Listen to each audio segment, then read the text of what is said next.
নমস্কাৰ বন্ধু বান্ধৱীসকল যদি আপুনি শ্বপিং কৰে ফ্লিপকাৰ্ট হ'ব পাৰে বা মেছো এমেজন এড্ৰেছ আপুনি আপোনাৰ যোনটো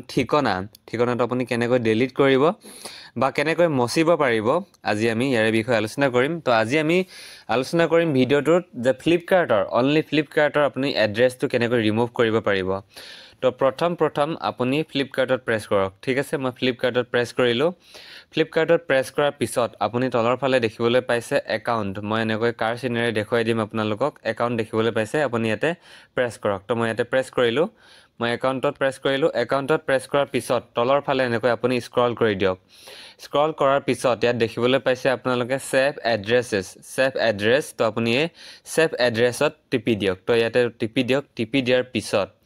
টিপি দিয়াৰ পিছত আপুনি দেখিবলৈ পাইছে আপুনি কি হয় ধৰি লৈছো বেলেগ স্থানত আপুনি যায় কেতিয়াবা তাত থাকিবলগীয়া হয় তো আপুনি তাত বস্তু অৰ্ডাৰ কৰিবৰ কাৰণে আপুনি সেই জেগাডোখৰনে আপুনি মানে এড্ৰেছ বিলাক দি দিয়ে যেনেকৈ মই ইয়াত দিছো বেলেগ জেগাত তো ঠিক তেনেদৰে এতিয়া আমি বিচাৰো যে ওপৰৰ এইটো যোনটো ওপৰৰ এড্ৰেছ আছে এই ওপৰৰ এড্ৰেছটো বা নাইবা তলৰ এড্ৰেছটো ইয়াৰ ভিতৰত দুইটাৰ ভিতৰত আমাক দুটা নালাগে আমি এটাই ৰাখিব বিচাৰো গতিকে যিকোনো এটা আমি ডিলিট কৰিব লাগে ঠিক আছে তো মই তলৰটো ডিলিট কৰিম তলৰটো মানে মচি পেলাম ডিলিট কৰিম তো তলৰটো ডিলিট কৰিবৰ কাৰণে বা ওপৰটো ডিলিট কৰিবৰ কাৰণে একেই কথা আপুনি এইফালে থকা দেখিবলৈ পাইছে 3 ডট তিনিটা লাইন আছে ইয়াত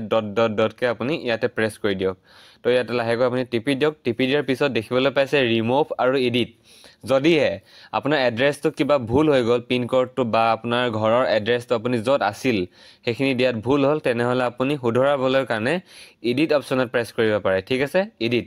তো এটা আপুনি ডিলিট কৰিব বিচাৰিছে যেহেতু আপুনি ভিডিঅ'টো সাৰ্চ কৰিছে ডিলিট কেনেকৈ কৰে গতিকে এটো ডিলিটে কৰিব তো ডিলিট কৰিবৰ কাৰণে আপুনি ইয়াত দেখিবলৈ পাইছে ৰিমুভ মই ফলে দেখুৱাই দিছো আকৌ এবাৰ ৰিমুভ REMOVE ৰিমুভত আপুনি প্ৰেছ কৰক তো ইয়াত ৰিমুভত মই প্ৰেছ কৰিলোঁ ৰিমুভত প্ৰেছ কৰাৰ পিছত দিছে remove address are you sure you want to delete this address আপুনি সঁচাকৈ এড্ৰেছটো ডিলিট কৰিব বিচাৰে নেকি আপোনাক সুধিছে তো আপুনি যদি নিবিচাৰে তেনেহ'লে কেনসেল কৰিব আৰু যদি বিচাৰে তেনেহ'লে আপুনি ওকে অপশ্যনটোত প্ৰেছ কৰি দিব আপোনাৰ এড্ৰেছ পাৰ্মানেন্টলি ডিলিট হৈ যাব তো গতিকে বন্ধুসকল এনেকৈ আপোনালোকে নিজৰ এড্ৰেছটো পাৰ্মানেন্টলি ডিলিট কৰিব পাৰিব মই ডিলিট নকৰো ঠিক আছে মই এটা কাম কৰো এড্ৰেছটো ডিলিট কৰি দিছো মই এড্ৰেছটো ওকে অপশ্যনত প্ৰেছ কৰি দিলো দেখিবলৈ পাইছে এড্ৰেছ ৰিমুভ সাকসেসফুলি গতিকে মোৰ এড্ৰেছটো ডিলিট হৈ গ'ল তো এনেকৈ বন্ধুসকল আপোনালোকে ফ্লিপকাৰ্টৰ এড্ৰেছটো ডিলিট কৰিব পাৰিব মচিব পাৰিব আপুনি হটাই দিব পাৰিব নোহোৱা কৰিব পাৰিব তো আশা ৰাখিলো বন্ধুসকল ভিডিঅ'টো চাই আপোনালোকে নিশ্চয় এড্ৰেছটো ডিলিট কৰিব পাৰিলে গতিকে অন্য এটা ভিডিঅ'ত লগ পোৱাৰ আশাৰে আজি ভিডিঅ'টোত বিদায় মাগিলো ধন্যবাদ শুভৰাত্ৰি